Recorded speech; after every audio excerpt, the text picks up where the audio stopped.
Depuis la sortie d'Égypte, les enfants d'Israël étaient plusieurs fois mal comportés vis-à-vis de Dieu, vis-à-vis de Moshe, vis-à-vis de Aaron. Mais là, cette fois-ci, il semble qu'ils aient vraiment dépassé la ligne rouge. Dieu dit à Moshe, éloignez-vous de ces gens-là, je vais les détruire à l'instant. Moshe et Aaron se jettent à terre et Moshe dit à son frère Aaron, cours, prends un encensoir, mets-y du feu prélevé sur l'autel et mets de l'encens et cours vers le peuple pour mettre fin à l'épidémie, car l'épidémie vient de démarrer. Aaron à Cohen, le grand prêtre, fait ce que son frère lui a dit.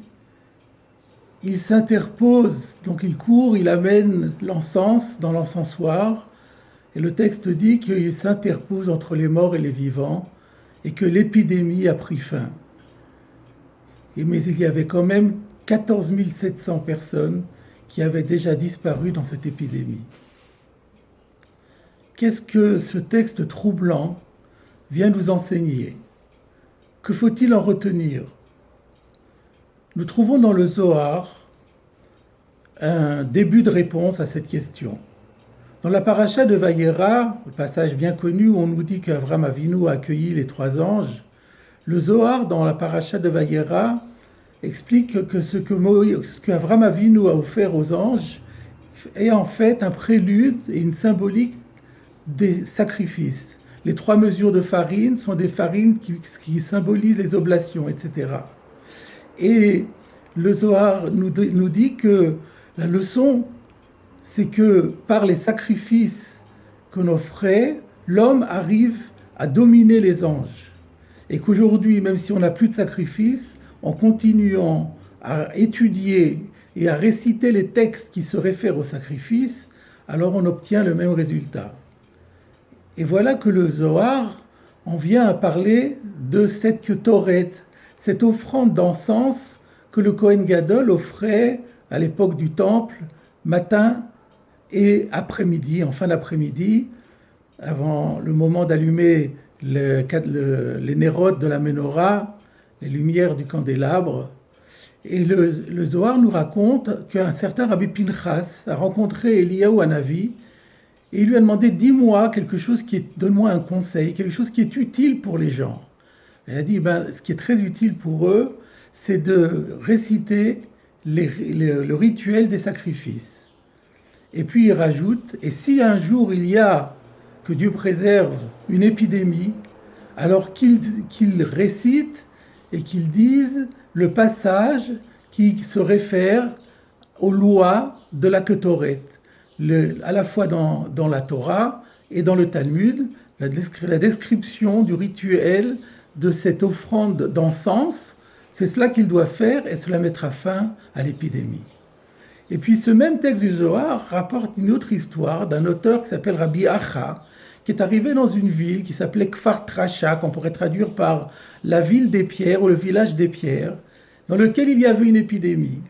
Alors il a dit, vous allez prendre 40 personnes, vous les divisez en 4 parties, les plus pieuses de la ville, vous les mettez aux 4 coins de la ville et ils vont tous réciter le passage concernant l'encens.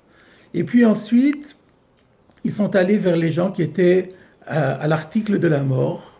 Il leur a dit, vous récitez à nouveau la Ketoret, mais là vous allez rajouter le passage de Korach, celui dont nous venons de parler, qui est dans notre paracha, où on voit que Aaron a conjuré, a jugulé l'épidémie grâce à l'encens, et vous verrez qu'ils vont être sauvés, et c'est ce qui s'est passé.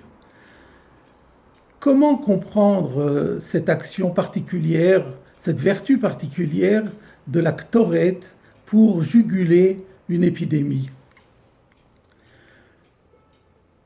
Je voudrais me référer à un commentaire du Pri Tzadik, Rabbi Tzadok HaKohen de Lublin, quelques lignes dans son commentaire, où il dit, se basant sur le Zohar à nouveau, sur notre paracha, que le mot Ketoret en araméen correspond au mot le kasher en hébreu, qui veut dire rattaché.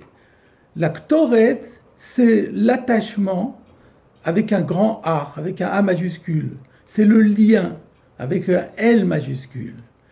Et c'est pour cela que seul le grand prêtre Aaron HaKohen pouvait offrir cet encens.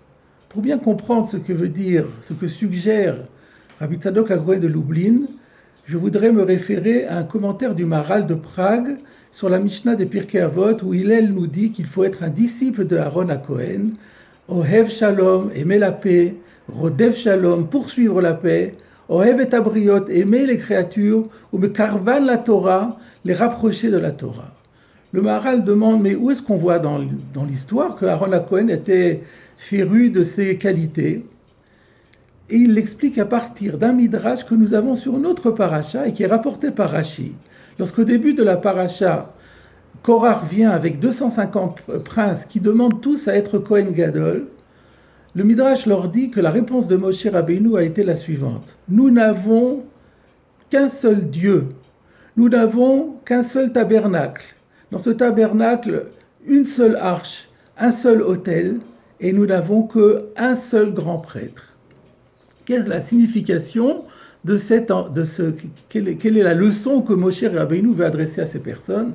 Le Maharal de Prague nous explique que le rôle, la vocation, la fonction majeure du Kohen Gadol est de fédérer l'ensemble des enfants d'Israël, l'ensemble du peuple juif en une seule entité. Am Echad. De la même façon qu'il y a un seul Dieu, nous devons former un seul peuple témoin de l'unité de Dieu. Et c'est pourquoi, leur dit-il, vous voulez être tous grands prêtres, vous voulez faire 250 grands prêtres, mais c'est impossible, vous allez à l'encontre même de la quintessence de la fonction sacerdotale. Et vous êtes en train de faire des machlokot, vous êtes en train de diviser le peuple, alors que tout l'objectif du Kohen Gadol est de créer une unité du peuple. Eh bien donc, nous comprenons de ce fait que la Ktoret, c'est la notion de réunir tout le peuple en une seule chose. Et le Pri Tzadik fait remarquer que, d'après le Talmud, il y a dans cet encens qui était composé de 11 aromates différents, eh bien, il y en avait une qui s'appelait le Chelbena. Le Chelbena avait la particularité de dégager, quand il était tout seul, une odeur particulièrement fétide, insupportable. Et ce Chelbena, lorsqu'il était mélangé au bouquet de l'encens, donnait un parfum exquis. Et dit-il, c'est la référence, et c'est la Gemara qui le dit à propos des jeûnes, que la présence des impies est fondamentale. Les impies font partie du peuple. Sous-entendu, mais lorsque les impies se rapprochent du peuple dans l'esprit de se rapprocher de Dieu et de sa Torah, alors ils apportent quelque chose d'inestimable. Alors que tout seuls, ils sont pas bons, mais quand ils viennent s'associer à l'ensemble de la communauté, dans l'esprit de se rapprocher de Dieu, alors ils sont véritablement un apport inestimable pour l'ensemble de la communauté. Voilà, mes chers amis, la leçon ô combien actuelle en cette période de pandémie que nous apporte la paracha de Korach. En cette période où nous ne savons pas quand est-ce que cette épidémie, cette pandémie va s'arrêter, on nous donne un outil.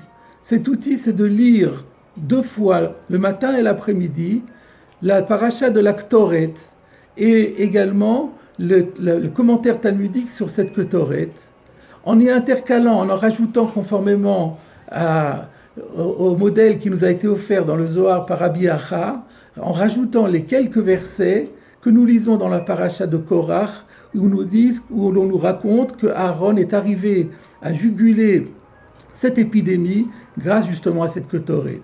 Mais il faut bien comprendre que cette Ktoret, ce n'est pas simplement une recette magique parce qu'on récite des textes, mais qu'il faut bien comprendre que derrière cela, il faut avoir en tête la signification de cela, c'est-à-dire cultiver l'exemple de Aaron HaKohen, d'aimer les créatures, d'aimer la paix, de poursuivre la paix, d'aimer les créatures et de les rapprocher de la Torah.